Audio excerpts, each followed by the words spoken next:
Hello વિદ્યાર્થી મિત્રો, good morning. આપણે ઘણા સમયથી ધોરણ 10ના ગણિત વિષયના ચેપ્ટર નંબર 14 આંકડાશાસ્ત્ર પ્રકરણનો અભ્યાસ કરતા રહ્યા છીએ. આપણે આગળના વિડીયોમાં પણ જોયું હતું કે મધ્યવર્તી સ્થિતિમાનના 3 માપો છે. એક છે મધ્યક એટલે કે મધ્યવર્તી સ્થિતિમાનના માપો. મધ્યવર્તી સ્થિતિમાનના 3 માપો છે. એક છે મધ્યક, એક છે મધ્યસ્થ અને બીજું છે બહુલક. મધ્યવર્તી સ્થિતિમાનના જે માપો છે એ કેટલીક વખત હેતુલક્ષી પ્રશ્નોમાં પૂછી શકાય. મધ્યવર્તી સ્થિતિમાનના માપો 3 છે: મધ્યક, મધ્યસ્થ અને બહુલક. જેમાં આપણે મધ્યકની જે 2 રીતો છે, એક છે અવર્ગીકૃત માહિતી અને બીજું છે વર્ગીકૃત માહિતી.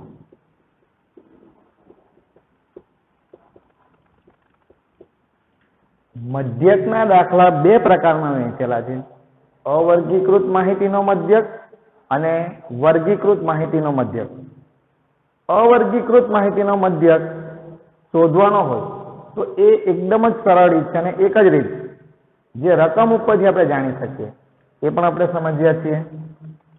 વર્ગીકૃત માહિતીની અંદર 3 રીતો છે. એક છે પ્રત્યક્ષની રીત, બીજી છે ધારલ મધ્યકની રીત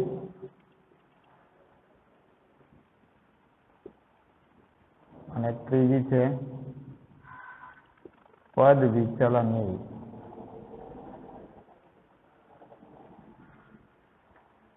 આ જે મધ્યવર્તી સ્થિતિમાનના જે 3 માપો છે, મધ્યક, મધ્યસ્થ અને બહુલક, એ બેઝિક માહિતી છે. મધ્યકની જે દાખલા છે 2 પ્રકારે પૂછી શકાય: અવર્ગીકૃત માહિતીના દાખલા અને વર્ગીકૃત માહિતીના દાખલા. જે રકમ ઉપરથી આપણે કહી શકીએ. અવર્ગીકૃત માહિતીની અંદર જે પહેલું ખાનું છે એમાં સીધી રકમ જ આપેલી હશે, સીધા આંકડા જ આ રીતે આપેલા હોય તો એ અવર્ગીકૃત માહિતીનો દાખલો છે. જ્યારે વર્ગીકૃત માહિતીની અંદર આ પ્રકારે રકમ આપેલી હશે, 1 થી 3, 3 થી 5, 5 થી 7, તો એને વર્ગીકૃત માહિતી તરીકે ઓળખાય છે. તો વર્ગીકૃત માહિતીના જે દાખલા છે એ 3 પ્રકારમાં વહેંચેલા છે. એમાં 3 રીતો છે: પ્રત્યક્ષની રીત, ધારેલ મધ્યકની રીત અને પદ વિચલનની રીત.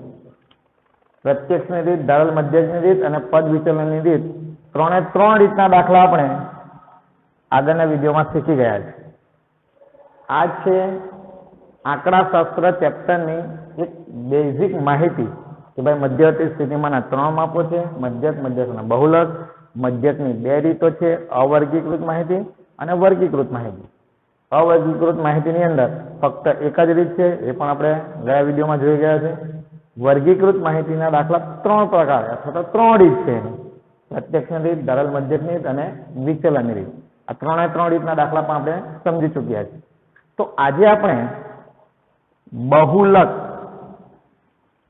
બહુલક કેવી રીતના શોધી શકાય, મધ્યવર્તી સ્થિતિમાં જે 3જું માપ છે બહુલક, બહુલકના દાખલા કેવી રીતના ગણી શકાય તે સમજવાનો પ્રયત્ન કરીએ. તો સૌપ્રથમ તો જે બહુલક જે છે એ બહુલકનો દાખલો કેવી રીતના ગણી શકાય એ આપણે સમજીએ. તો સૌપ્રથમ રકમ જોઈએ. તો રકમની અંદર આપણે જોઈ શકીએ કે ભાઈ ઉદાહરણ 5, આપણી ચોપડીની અંદર ઉદાહરણ 5ની રકમ છે: વિદ્યાર્થીઓના એક સમૂહે એક વસ્તીમાં 20 પરિવારની સભ્ય સંખ્યા પર સર્વેક્ષણ હાથ ધર્યું. તેનાથી પરિવારના સભ્યોની સંખ્યા માટે નીચેનું આવૃત્તિ કોષ્ટક બનાવ્યું છે. તો આ માહિતીનો બહુલક શોધો. હવે કોષ્ટકમાં જે રકમ આપેલી છે એ સૌપ્રથમ આપણે સમજવાનો પ્રયત્ન કરીએ. કોષ્ટકમાં જે પેલા આડું કોષ્ટક જે છે તેમાં પહેલા ખાનાની અંદર પરિવારની સભ્ય સંખ્યા 1 થી 3, 3 થી 5, 5 થી 7, 7 થી 9, 9 થી 11. પરિવારોની સંખ્યા 7, 8, 2, 2 અને 1 આ રીતના માહિતી આપણને આપેલી છે. આનો મતલબ એવો થાય 1 થી 3 એટલે 1 અને 2 જે ઘરની અંદર સભ્યોની સંખ્યા જે રહેતા વ્યક્તિની સંખ્યા 1 અથવા 2 હોય એવા પરિવારોની સંખ્યા 7. તો એવા ઘરો કેટલા? 7. આ જે 3 જે છે એ 3 ઉધ્વ સીમામાં હોવાથી એને અહીંયા બીજા વર્ગની અધર સીમામાં 3 ગણાશે. એટલે 3 એ ગણતરીમાં લેવાનો નથી. રકમ આપણે વ્યવસ્થિત સમજીએ પહેલા 1 થી 3 એટલે 1 અને 2 સભ્યવાળી સંખ્યા એવા પરિવારો કેટલા છે? 7, 3 અને 4 જે ઘરમાં 3 અથવા 4 સભ્યો રહેતા હોય એવા પરિવારોની સંખ્યા 8 છે. 5 અથવા તો 6 જે ઘરમાં સભ્યની સંખ્યા 5 અથવા 6 હોય એવા પરિવારોની સંખ્યા 2 છે. 7 અથવા તો 8 હોય જે ઘરમાં સભ્યોની સંખ્યા 7 અથવા 8 હોય એવા પરિવારોની સંખ્યા 2 છે. 9, 10 ને 11 એની પછીનો કોઈ વર્ગ નથી એટલે 11 ને પણ આપણે ગણતરીમાં લેવો પડે. જે ઘરની અંદર સભ્ય સંખ્યા 9 હોય, 10 હોય કે 11 હોય કે એવા પરિવારોની સંખ્યા 1 છે. આ રીતના માહિતી આપણને આપેલી છે. રકમ વ્યવસ્થિત સમજવાનું પરીક્ષામાં પણ. રકમ સમજ્યા પછી શું શોધવાનું કીધું છે એ ખાસ મહત્વનું છે. બહુલક શોધો એમ કે તો બહુલકનો જે દાખલો છે કઈ રીતે ગણી શકાય તે આપણે આજે સમજવાનો પ્રયત્ન કરીએ. આ માહિતીનો બહુલક શોધો. તો પહેલા સ્ટેપની અંદર જે આપણને રકમ આપી છે આડા કોષ્ટકમાં જે રકમ આપી છે એને આપણે ઊભા કોષ્ટકમાં લઈ લેવાની. ઊભા કોષ્ટકમાં લેવાથી આપણને સરળતાથી સમજ પડી જાય. આડા કોષ્ટકમાં ગણવાથી પણ જવાબ તો મળી જ જશે. ઊભા કોષ્ટકમાં આપણે સરળતાથી સમજી શકીએ એટલા માટે ઊભા કોષ્ટકમાં સૌપ્રથમ રકમ લઈ લેવાની. ત્યારબાદ બહુલકનો દાખલો જો પૂછાય તો વધારાનું આગળ કોઈ પણ કોષ્ટક બનાવવાનું નથી. આની અંદરથી જ આપણે દાખલો ગણવાનો છે. તો કેવી રીતના ગણી શકાય એ જોઈએ આપણે. તો સૌપ્રથમ વિદ્યાર્થી મિત્રો જે બીજું ખાનું જે છે એને આપણે આવૃત્તિ તરીકે દર્શાવીએ છીએ. જે દરેકે દરેક દાખલામાં આપણે જોઈ ગયા છે. મધ્યકના દાખલામાં પણ જોયું છે. બીજું ખાનું જે છે આવૃત્તિનું જ આવશે જેને FI વડે દર્શાવવામાં આવે છે. એ આવૃત્તિના ખાનાની અંદર સૌથી મોટી આવૃત્તિ કઈ તે જોવાનું છે. 7, 8, 2, 2, 1 તો સૌથી મોટી આવૃત્તિ 8 છે. સૌથી મોટી આવૃત્તિને ચોરસ બોક્સમાં લઈ લો. જ્યારે જ્યારે પણ બહુલકનો દાખલો પરીક્ષામાં પૂછાય ત્યારે બહુલકીય વર્ગ અથવા બહુલક વર્ગ શોધવો પડે. તો બહુલક વર્ગ કેવી રીતના શોધી શકાય? સૌથી મોટી આવૃત્તિ છે એ સૌથી મોટી આવૃત્તિની સામેનો વર્ગ અથવા એને અનુરૂપ વર્ગ. આને અનુરૂપ વર્ગ કયો છે? 3 થી 5. તો આ જે વર્ગ છે એને બહુલક વર્ગ કહેવાય. એટલે સૌપ્રથમ આવૃત્તિના ખાનામાં સૌથી મોટી આવૃત્તિ જોવાની. સૌથી મોટી આવૃત્તિની અનુરૂપ વર્ગ અથવા સૌથી મોટી આવૃત્તિની સામેનો વર્ગ એને બહુલક વર્ગ કહેવાય. એટલે બહુલક વર્ગ જ્યાં સુધી ન શોધીએ ત્યાં સુધી આપણે દાખલો ગણી શકાય નહીં. એટલે પહેલા સ્ટેપની અંદર રકમને ઊભા કોષ્ટકમાં લઈ લેવી. ત્યારબાદ બહુલક વર્ગ કેવી રીતના શોધી શકાય તે આપણે જોયું. તો આપણે અહીં લખીએ કે અહીં બહુલકીય વર્ગ આપણે અહીંયા લખીએ એટલે આપણે અહીં મહત્તમ આવૃત્તિ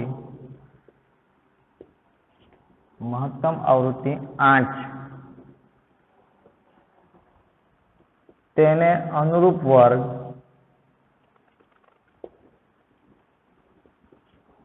3 થી 5 છે. સૌપ્રથમ પહેલી લીટી લખવાની છે. અહીં મહત્તમ આવૃત્તિ કઈ છે? તો 8. એને અનુરૂપ વર્ગ કયો છે? 3 થી 5. તેથી માટે બહુલક વર્ગ બરાબર 3 થી 5 થશે. તેથી માટે બહુલક વર્ગ 3 થી 5 થશે. એટલે સૌપ્રથમ પરીક્ષાની અંદર બહુલક વર્ગ કેવી રીતના શોધવાનો એ સૌથી મહત્વની વાત છે. બહુલક વર્ગ એકદમ જ સહેલું છે. સૌથી મોટી આવૃત્તિના સામેના વર્ગને શું કહેવાય છે? બહુલક વર્ગ. અહીં મહત્તમ એટલે મોટામાં મોટી આવૃત્તિ. મોટામાં મોટી આવૃત્તિ કઈ છે? 8.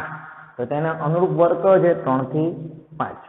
માટે બહુલક વર્ગ કયો થશે? 3 થી 5.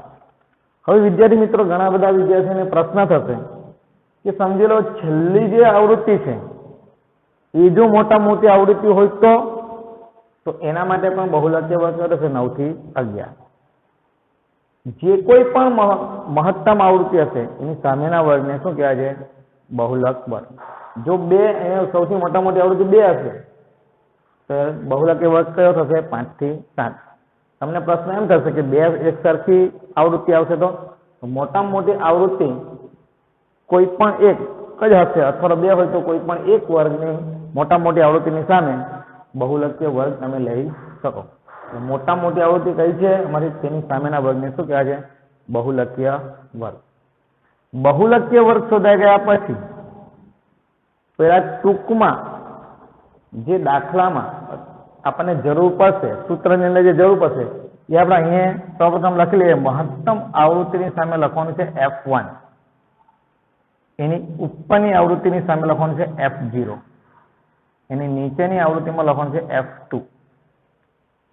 એટલે જે પ્રમાણે બહુલકીય વર્ગ શોધાઈ ગયા પછી એની સામેની આવૃત્તિને F1 નામ આપવાનું છે, એની ઉપરની આવૃત્તિને F0, એની પછીની આવૃત્તિને લખવાનું છે F2.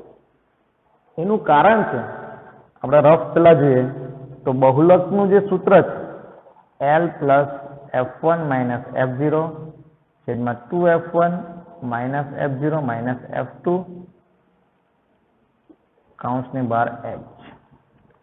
તો આમાં જેટલી પણ માહિતીની આપણને જરૂર પડે, આ ફક્ત આપણે રફ લખ્યું છે સમજવા માટે. L ની જરૂર પડશે, F1 ની જરૂર પડશે, F0 ની જરૂર પડશે, F2 ની જરૂર પડશે અને H ની જરૂર પડશે. તો આ બધી જ વસ્તુ કેવી રીતના શોધી શકાય તે સૌપ્રથમ આપણે જોઈએ. તો પહેલા સ્ટેપમાં બહુલકીય વર્ગ શોધવાનો, ત્યારબાદ એની સામેની જે આવૃત્તિ છે તેને F1, ઉપર F0 અને નીચે F2 આ રીતે લખવાનું છે. એ પણ આપણે લખીએ કેવી રીતના લખી શકાય. તો સૌપ્રથમ સૂત્રની અંદર જે જરૂર પડશે L, તો L કેવી રીતના શોધી શકાય? તો L એટલે શું? જે બહુલક વર્ગ આવ્યો એની અધઃસીમા, બહુલકીય વર્ગની અધઃસીમા. અહીંયા બહુલકીય વર્ગની અધઃસીમા 3 છે. તમે નીચલા ધોરણમાં શીખી ગયા છો કે કોઈ પણ વર્ગની જે પહેલો આંકડો છે એને અધઃસીમા કહેવાય, બીજા આંકડાને ઉધ્વસીમા કહેવાય. અહીંયા પણ આ અધઃસીમા અને આ ઉધ્વસીમા. તો અધઃસીમા જે છે બહુલક વર્ગની એને L કહેવામાં આવે છે. તો L બરાબર બહુલક વર્ગની અધઃસીમા બરાબર 3. L પણ મળી ગયો છે. હવે જે આપણે F0, F1, F2 લખેલા છે તે લખવાનો પ્રયત્ન કરીએ. F1 બરાબર, F1 એટલે શું? બહુલક વર્ગની આવૃત્તિ. આ બહુલક વર્ગની આવૃત્તિ છે. તો બહુલક વર્ગની જે આવૃત્તિ છે એને F1 કહેવાય છે. બહુલક વર્ગની આવૃત્તિ બરાબર 8. બહુલક વર્ગની આવૃત્તિ 8. F1 આપણે મળશે 8. એ જ પ્રમાણે F0, ઘણા બધા વિદ્યાર્થી FO વાંચે છે પણ F0 વાંચે. F0 એટલે બહુલકીય વર્ગની આગળની આવૃત્તિ. જો આડા કોષ્ટકમાં કોઈ વિદ્યાર્થીએ રકમ લખી હોય તો બહુલકીય વર્ગની આગળની આવૃત્તિ, આ બહુલકીય વર્ગની પાછળની આવૃત્તિ, એને F2 કહેવાય. તો બહુલકીય વર્ગની આગળની આવૃત્તિ, બહુલકીય વર્ગની આગળની આવૃત્તિને શું કહેવાય છે? F0. એટલે બહુલક વર્ગની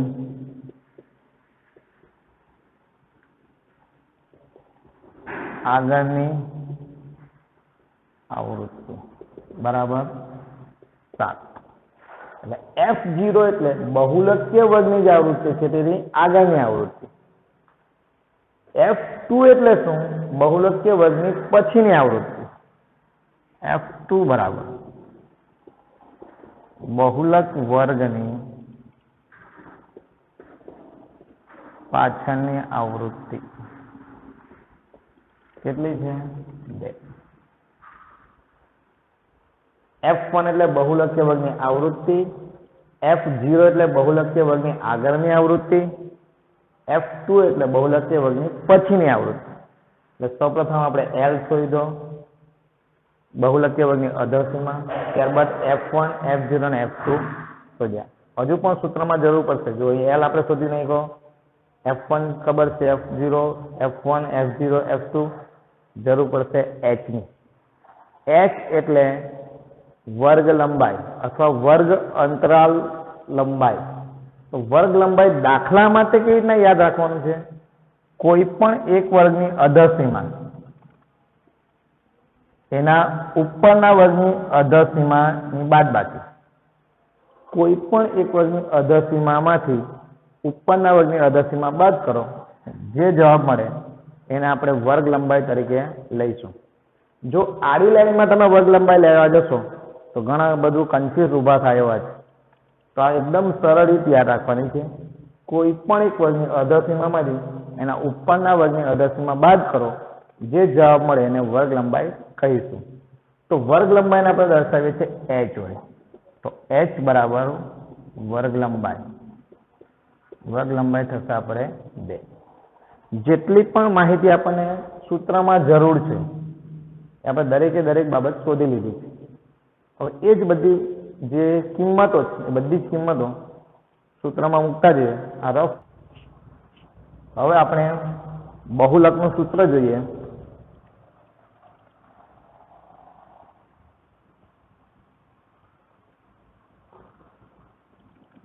બહુલકના સૂત્રની અંદર જેટલી પણ બાબતો જરૂર છે એની કિંમત આપણે શોધી લીધી છે. બહુલક z બરાબર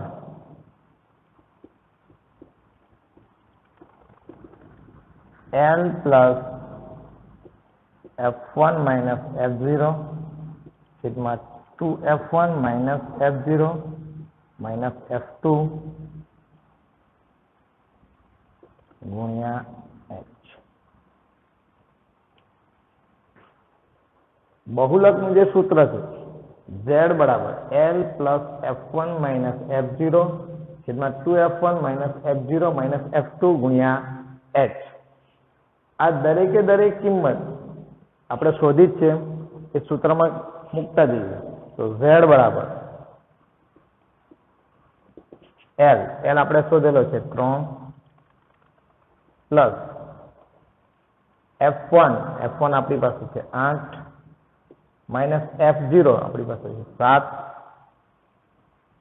છેદમાં 2F1 એટલે આપણે F1 જે આપણી પાસે છે 8, 2F1 એટલે 8 ને 2 વડે ગુણવાથી ડાયરેક્ટ જ સીધું લખી દઈએ 2F1 એટલે 8 દુ 16 માઇનસ F0 આપણી પાસે 7 માઇનસ F2 આપણી પાસે છે 2 કૌંસની બહાર h આપણે શોધેલો છે વર્ગ લંબાઈ 2.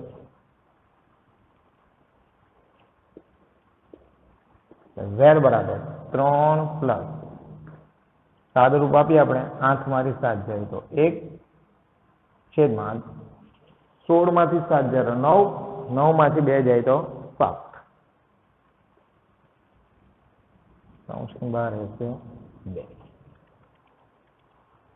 3 પ્લસ 8 માંથી 7 જાય તો 1, 16 માંથી 7 જાય તો 9, 9 માંથી 2 જાય તો 7 ગુણ્યા h આપણી પાસે 2 છે. હવે જો 2 વડે નીચેની સંખ્યા ઉડી શકતી હોય તો ઉડાડી શકાય, પણ આમાં 2 અને 7 બંને એકબીજા સાથે ઉડી શકે એવું નથી. તો અંશનો ગુણાકાર અંશ સાથે, છેદ સાથે થશે નહીં. એટલે 2 નો એક સાથે ગુણાકાર કરે તો 2 એકા 2, 7 છેદમાં જ રહેશે. આ 3 ને છેલ્લે સુધી એમ જ રહેવા દઈએ આપણે. તો 2 એકા 2 છેદમાં 7 માટે z બરાબર 3 પ્લસ 2 ના છેદમાં 7, 2 એકા 2 છેદમાં 7. હવે અહીંયા લસા લેવું હોય તો પણ દાખલો ગણી શકાય, અથવા તો 2 ને જો 7 વડે આપણે ભાગીએ જે જવાબ મળે એમાં જો આપણે 3 ઉમેરી દઈએ તો આપણે z જે બહુલક આપણે શોધવાના છે શોધી શકાય. તો 2 નો 7 વડે ભાગાકાર કરીએ આપણે 2/7 અંદરની સંખ્યા નાની હોવાથી ભાગ ચાલશે નહીં. 0 પોઈન્ટ. એક શૂન્ય વધારીએ 7 દુ 14 6 મળશે. ફરી પાછું એક શૂન્ય વધારીએ 7 અથામ 56 4 વધશે. ફરી એક 0 લઈએ 7 પચામ 35. પોઈન્ટ પછી 2 અથવા 3 આંકડા લઈ શકાય. હવે 3 આંકડા લઈએ છીએ 0.285 માટે z બરાબર 3 પ્લસ 0.285.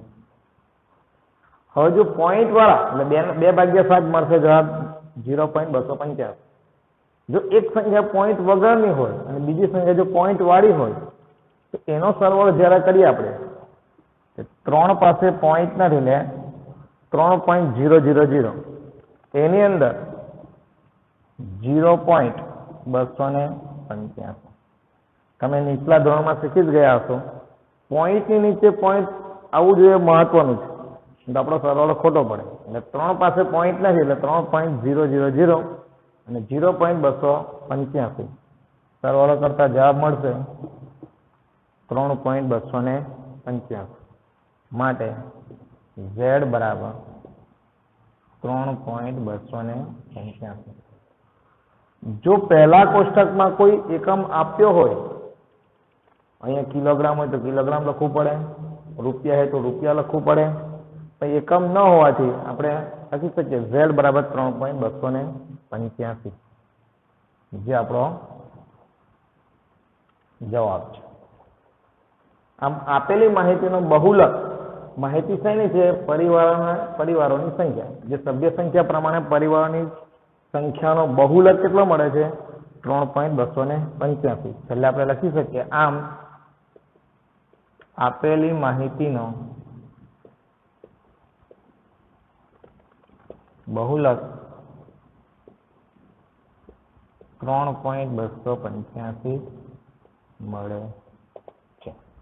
એટલે આ રીતના આપણે બહુલક માટે બહુલકનો દાખલો કેવી રીતના શોધી શકાય તે આપણે સમજવાનો પ્રયત્ન કર્યો. સૌપ્રથમ કોષ્ટકને ઉભા કોષ્ટકમાં લઈ લેવું. જો આડા કોષ્ટકમાં ગણશે તો પણ દાખલાનો જવાબ મળી જશે. મોટામાં મોટી આવૃત્તિ સામેના વર્ગને બહુલક વર્ગ કહેવાશે. એની સામે f1, ઉપરની બાજુ f0, નીચેની બાજુ f2 જે કેવી રીતના લખી શકાય એ પણ આપણે જોયું છે. વર્ગ લંબાઈ h માટે કોઈ પણ એક વર્ગની અધસીમા એમાંથી ઉપરના વર્ગની અધસીમા બાદ કરો જે જવાબ મળે આપણી વર્ગ લંબાઈ ગણાશે. બહુલકનું સૂત્ર ખૂબ જ અગત્યનું છે. એટલા માટે જો સૂત્ર યાદ ન રહેતું હોય તો 3 થી 5 વાર લખીને આપણે સૂત્ર મોડે કરી શકીએ. z બરાબર l plus f1 minus f0 છેદમાં 2f1 minus f0 minus f2 કૌંસની બહાર ગુણ્યા h. દરેકે દરેક કિંમત આપણે શોધી જ છે. સૂત્રમાં કિંમત મૂકતા જઈએ એટલે આપણને z બહુલક 3.285 મળશે. એટલે આ રીતના બહુલકનો દાખલો જો પરીક્ષામાં પૂછાશે તો સરળતાથી ગણી શકાય એમ છે. સૂત્ર મહત્વનું છે, મહત્તમ આવૃત્તિ મહત્વની છે. પણ જો પરીક્ષાની અંદર કદાચ છેલ્લો અંક જો મહત્તમ આવૃત્તિ